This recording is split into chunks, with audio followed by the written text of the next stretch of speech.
Every dog has its day, and this day belongs to Rascal, the famed canine of Cumberland School of Law, who back in 1937 received a degree of Doctor in Canine Jurisprudence.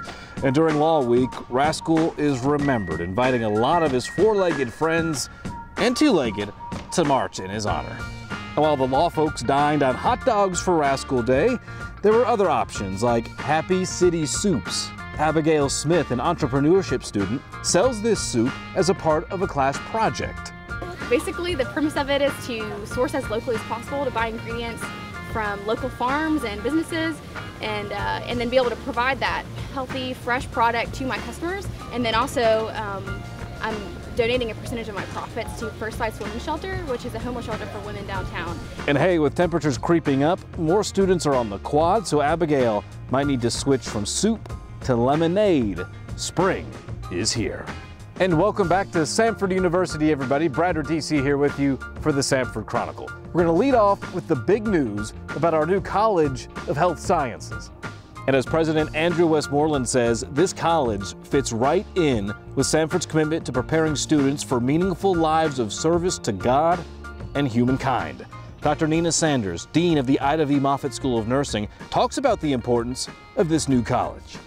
We have had a long history of preparing excellent practitioners in the discipline of pharmacy and nursing for a long time. And now we are going to move to expand that to prepare other healthcare providers. So here's what the new college will encompass: the School of Nursing, the McWhorter School of Pharmacy, and two new units, a School of Health-Related Professions and a School of Public Health. The college is effective with the 2013 and 14 academic year. And let's talk about a year here at Samford University. You know, tuition covers about 70% of the Samford experience, with the rest being made up by very generous gifts to the school. And Samford honors those that make gifts with Philanthropy Difference Day. And what better way to celebrate than with a concert featuring the band Trotline? And to get a front row seat, students were happy to write a note saying thanks. The remaining 30% of our school year is made possible because of those gifts. And on Philanthropy Difference Day, we acknowledge the importance of those gifts and use it as an opportunity to really celebrate and thank our donors who are making this school year possible for our students. And we're always so thankful to the amazing guests we have here on campus to speak to students, whether it's in a classroom or in a forum. And I was able to sit in on one of Ambassador Thomas Boyatt's sessions. He was a one-time U.S. ambassador to Colombia and Burkina Faso. He's done diplomatic work in Chile, Luxembourg, and Cyprus. He told incredible stories and gave insight into diplomacy as a career. Very few people, whether they're students or more experienced citizens, really understand how the Foreign Service of the United States works. What we do, who does it, what are the conditions, what are the costs, what are our goals and objectives.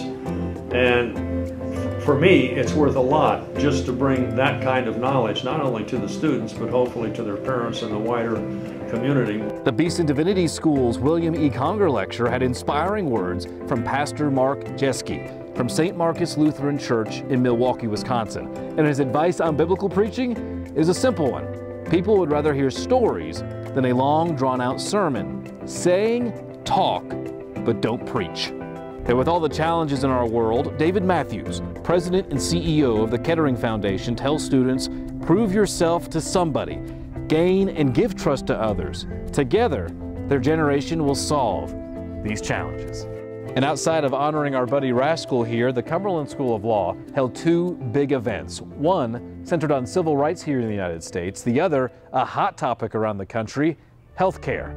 And let's start with the HEAL conference. Various speakers and panel discussions tackled the debate of issues of healthcare and its function in our country. We have had a very interactive, lively time so far. This is a bioethics healthcare conference. The basic concept is who makes choices, and particularly should we limit the discretion of the healthcare providers.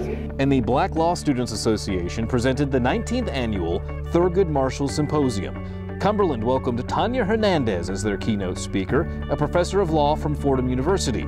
The topic of the symposium, confronting modern barriers to civil rights advocacy in America.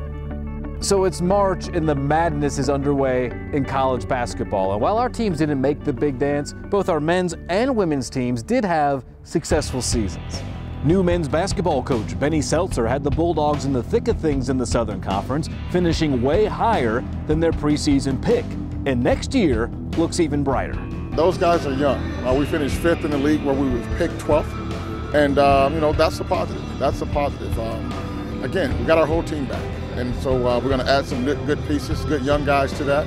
And like I said, we're going to continue to get better. So the future's bright at Samford. And the ladies' bid for 3 straight NCAA tournament bids ended in the SoCon tourney. There were heavy hearts after the game, including head coach Mike Morris's. You know, our goal for our program is always to go to the NCAA tournament to win a championship, regular season, or the tournament championship. So when that doesn't happen, it's disappointing, but it'll hurt for a while, and then we'll regroup. And now we have the spring sports to keep an eye on. We have golf, track and field, and of course, baseball. Well, that's a look at all the happenings here at Samford University, but remember samford.edu for all the latest news on campus. Also, remember to keep track of us on Facebook, Twitter, YouTube, and Pinterest. Till next time, I'm Brad Radice, and you've been watching the Samford Chronicle.